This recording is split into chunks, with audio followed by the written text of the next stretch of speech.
जब एक के बाद दूसरी नमाज का इंतज़ार रहने लगे तो समझ लो कि अब तुम हाजिर नहीं होते, तुम्हें बुलाया जाता है।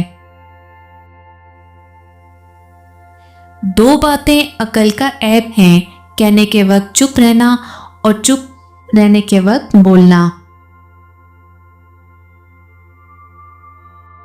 मायूसी एक दलदल है, आप इसमें पहला कदम रखते हैं, दूसरा कदम आपको नहीं रखना पड़ता, क्योंकि दलदल को हमेशा पहले कदम का ही इंतज़ार होता है।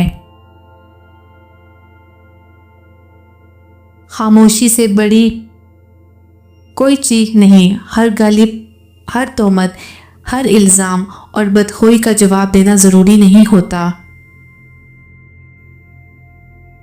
लाख इख्तलाफ के बावजूद कभी भी अपने घर को शेर को मत मारो, वरना इर्द गिर्द के कुत्ते तुम्हें नोच डालेंगे।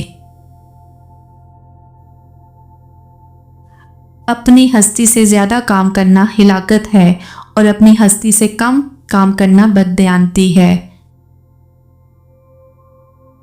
दुनिया के सभी लोग खूबसूरत हैं, बदसूरती हमारे रवैयों और सोच में है। तुम्हारे नफ्स की बेहतरी के लिए इतना काफ़ी है कि तुम इन चीज़ों से दूर हो जाओ जो तुम्हें दूसरों में नापसंद हैं। कभी ये मत समझना कि ऊंचा बोलने वाला ताकतवर और खामोश रहने वाला कमज़ोर होता है। रिश्तों के बाजार में आजकल वो लोग हमेशा अकेले ही पाए जाते हैं जो दिल और ज़ुबान के सच्चे होते हैं।